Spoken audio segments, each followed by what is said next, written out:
اور لوگوں کے ذہن میں یہ بھی ہے کہ صرف ہند و پاک والے یہی ان سب چیزوں میں آگے ہیں. یہ ان کی بے وقوفی ہے، ان کی جہالت ہے کہ وہ دیکھ کر بھی سمجھنے سے قاصر ہیں. صرف ہند و پاک میں نہیں بلکہ آپ یورپ، امریکہ، آسٹریلیا، افریقہ، یہاں تک کہ رشیا، ہر جگہ پہ اللہ کے رسول صلی اللہ علیہ وسلم کی یاد منانے والے موجود ہیں، اور بالخصوص ان راتوں میں شان و شوکت کے ساتھ منایا جاتا ہے. کیا مطلب ہوا؟ ہر جگہ سنی مسلمان خوشی میں اللہ کے رسول صلی اللہ علیہ وسلم کا تذکرہ کرتا ہے.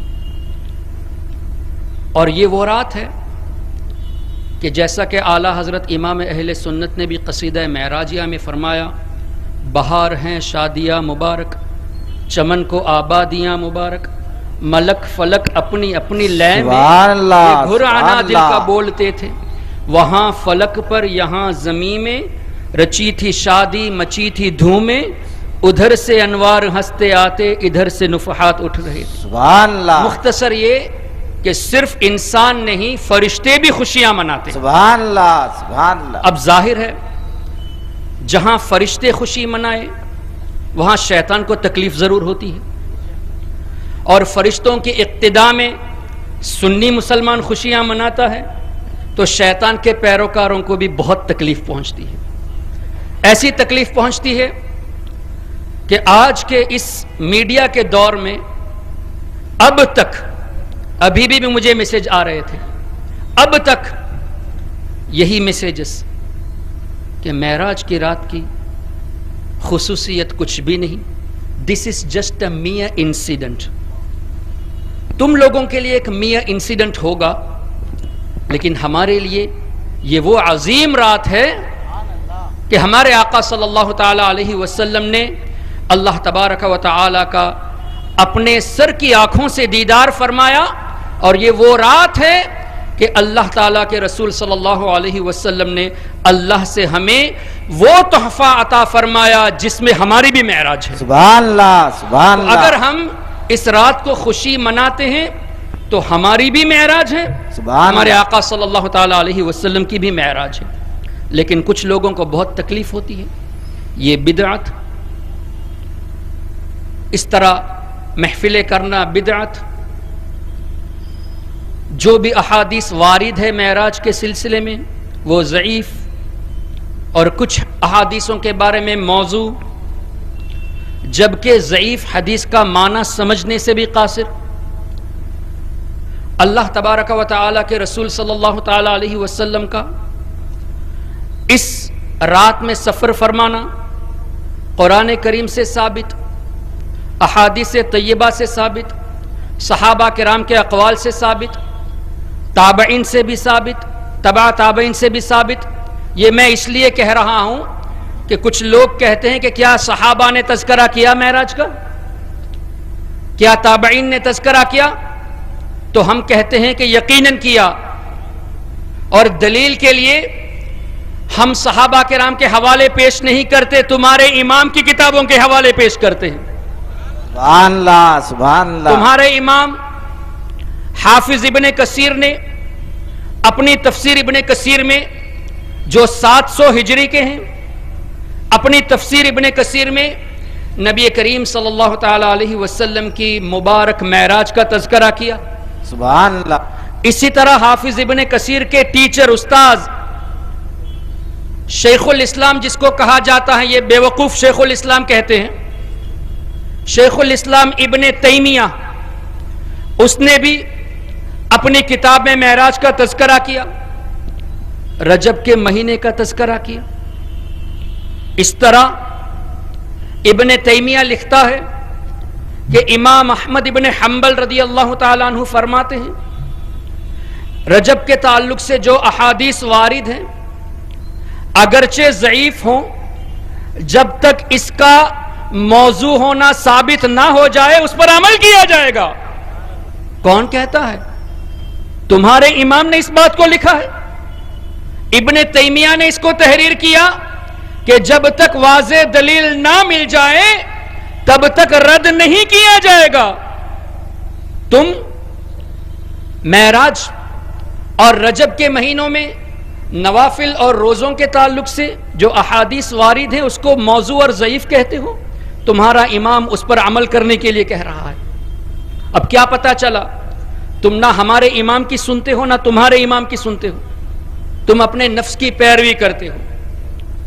اور مجھے امید رہتی ہے اعلیٰ حضرت کا کرم ہے, حضور تاج الشریعہ کا کرم ہے, ہمارے اکابرین کا ہم پر بہت بڑا فضل ہے الحمدللہ, کہ جہاں میں جاتا ہوں مجھے امید رہتی ہے اور یہ محسوس بھی کیا اور مشاہدہ بھی کیا کہ چپکے سے کچھ لوگ سننے والے رہتے ہیں.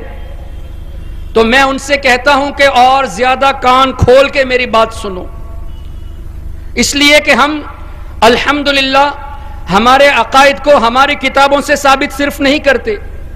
ہم اگر یہ کہیں گے کہ جلال الملت والدین امام جلال الدین سیوطی شافعی رضی اللہ تعالیٰ عنہ نے اس حدیث کو بیان فرمایا تو تم کہو گے کہ یہ تمہارے امام کا بیان کردہ ہے.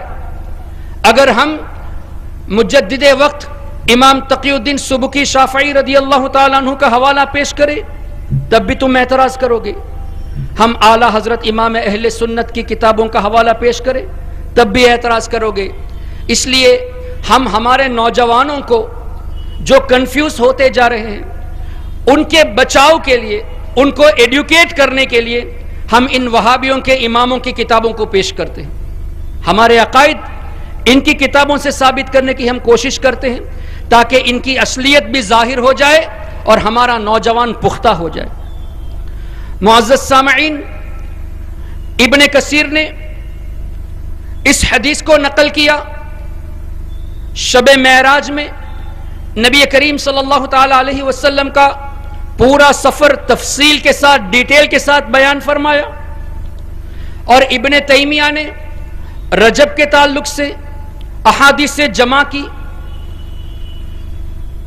ہمیں ہمارے بزرگوں نے یہ تعلیم دی کہ ان مہینوں کی قدر کی جائے, اور وہ بھی اس لیے کہ اللہ نے 4 مہینے 12 میں سے حرمت والے بنائے. ان میں سے ایک یہ رجب المرجب کا مہینہ. رجب کا مہینہ حرمت والا, sacred month. What do you mean by sacred month? حرمت کا کیا معنی؟ اس مہینے کی تعظیم کی جائے, اس مہینے کا ادب کیا جائے, گناہوں سے ویسے بھی بچنا چاہیے, ان مہینوں میں خاص کر گناہوں سے بچا جائے. اب میں آپ سے پوچھنا چاہتا ہوں, گناہوں سے بچا جائے, ان ادر ورڈز اس کا معنی کیا ہوا؟ نیکیاں زیادہ کی جائے, ہے کہ نہیں؟ گناہوں سے بچنے کا مطلب نیکیوں کی طرف زیادہ رغبت ہو. اب نیکیاں کرنے میں فجر کی نماز میں 2 رکعت فرض ہے, آپ اس کو اضافے میں 4 تو نہیں کر سکتے. ظہر میں 4 رکعت فرض ہے, آپ اس کو ایڈیشن میں 6 رکعت نہیں کر سکتے. عشاء میں 3 وتر ہیں جو واجب ہیں احناف کے نزدیک, آپ اس کو 4 نہیں کر سکتے. فرائض میں you can't do any addition, لیکن آپ کو عبادت زیادہ کرنا بھی ہے اس مہینے میں, اس لیے کہ حرمت والے مہینے ہیں. تو آپ کو زیادہ عبادت میں رغبت دلانے کے لیے, رغبت لانے کے لیے نوافل پہ زیادہ عمل کرنا چاہیے. یہی وجہ ہے کہ ہمارے بزرگوں نے احادیث طیبہ کی روشنی میں ہمیں نوافل نماز ادا کرنے کا طریقہ بتایا اور نوافل روزے رکھنے کا طریقہ بتایا. یہ لوگ کہتے ہیں کہ نوافل کے تعلق سے جتنی احادیث ہیں وہ ضعیف اور موضوع بتاتے ہیں, جبکہ ضعیف حدیث کا معنی یہ سمجھتے نہیں. ضعیف کا مطلب یہ نہیں کہ یہ فیبریکیٹ ہے. ضعیف کا معنی ویک حدیث اس لیے کہا گیا ہے, علماء کرام ہیں میری اصلاح کریں گے, یہ حدیث ہی ہے. نیریٹس میں سے, راویوں میں سے اگر کسی ایک راوی میں ایک معمولی سی کمزوری پائی جائے, ایک معمولی سی خطا پائی جائے, تو اس خطا کی بنا پر ان کی حدیث کو ضعیف حدیث میں قرار پایا.